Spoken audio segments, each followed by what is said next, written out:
Hello, this is Jadid. Thanks for joining again. I'm the dietitian at the Down for Earth Neighborhood and Community Health Center. We are going to make a chickpea stew today. For that you will need the following materials. You need a stove, you need a pan. If you have a soup pot, that's fine too. You need some bowls to put your ingredients in. Then for the chickpeas you need a strainer. Then you need a few utensils like a can opener. You need a spoon so you can stir your curry. Also a knife, whatever knife you have, to chop the onion, the garlic, and the ginger. We also have a 1 tablespoon to measure out the oil, and 1 teaspoon to measure the turmeric, and a cutting board so that you can chop everything. Over here I have a can that you can use for your broth, or if you have a Tetra Pak with broth, that's fine too. And you need the following ingredients. So first of all, 4 tablespoons of olive oil, then 4 cloves of garlic, a thumb size of ginger, 1.5 teaspoon of turmeric powder. You need salt and pepper. Then over here I have vegetable broth. You can use any kind of broth. You can use a Tetra Pak, or you can dissolve a bouillon cube into boiling water. 1 cup of that, 250 ml. 1 onion, chopped up. Then over here I have a bunch of kale. You can use any dark green leafy vegetables, so you get Swiss chard or collard greens or spinach, whatever you and your children like. What you can ask your children to do is to make bite-sized pieces from these kale. So if you have 1 leaf, then we do not want this stem. So basically, you just tear off around the stem, okay, into bite-sized pieces. So if this is too big, you can tear it again, okay, just so that you end up with just a stem and you can discard that. Then over here I have 2 cans of coconut milk. These are full fat, they give you lots of yummy flavor. You can also use light coconut milk if you're concerned about the amount of saturated fat in the coconut milk. Then I have 2 cans of chickpeas. So those need to be drained and then rinsed to remove as much salt as possible. So I use a strainer for that. So let's start cooking. So what we're first going to do is heat up the olive oil, turning on the stove. Okay. And then once that's warmed up, we are going to add in the onion, the garlic, and the ginger. So the garlic and the ginger are very healthy ingredients. They're used in many different recipes. So now that the oil is warm, I'm going to add my onion. So you'll hear it sizzle a little bit. We'll add garlic and the ginger. And we will stir that. So this is called sweating the onion.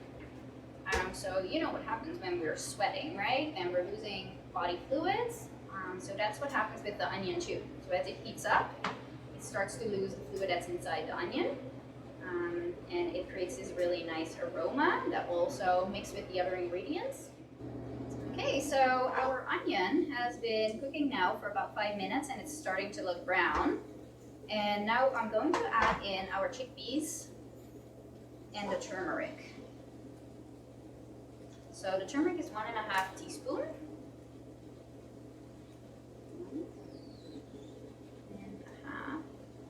You can also mix in the turmeric first, and that way it can mix with the onion and the oil. So just give it a good stir so it's all mixed together. Because chickpeas are a really good source of protein for your children and for yourself, instead of using any animal protein sources. They give you a lot of fiber and they're low in saturated fat, so they're a very healthy option. So now it's all mixed together. I'm going to let it roast in the pan for about 8 minutes until it turns more crispy. And then we'll take out a cup of the chickpeas to set aside. Okay, so our chickpeas have now been cooking for about 8 to 10 minutes, and they're turning a little bit brown, so that's the perfect color we want. So they're nice and crisp. And what we do is, if you want your children to help, what you can do is put a little bit of the chickpeas in a bowl, and then let them use a fork and crush the chickpeas so that the starch that's inside the chickpeas comes out and helps to thicken the curry. So that's one way you can have your children help. Anyways, we do need 1 cup of the chickpeas that we will reserve to use as a topping at the end once you serve the dish. Okay, so our next step is adding in the coconut milk, 2 cups.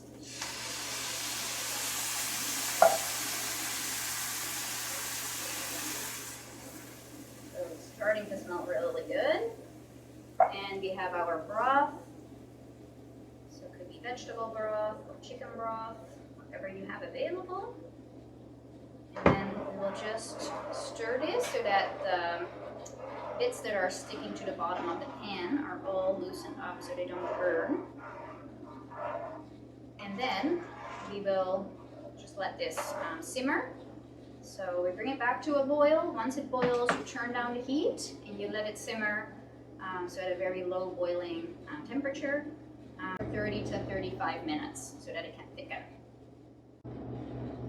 Now that our coconut curry has been simmering, you can see that it has reduced in a liquid, and we can see that it's very soft texture. The chickpeas are nicely blended in, and what you can do is, if you don't like the texture, if you think this is still too liquid, then you can add in or just simmer it for longer, maybe 10 more minutes. Once you're happy with the consistency, then you can add in your greens. So we'll add in all of these, and we need to make sure that the leaves are completely submerged in the sauce, so that way they can all evenly cook. And we'll cook it for about 3 to 7 more minutes until they're wilted and softened. Now it depends on what greens you are using, how long you will have to cook it for.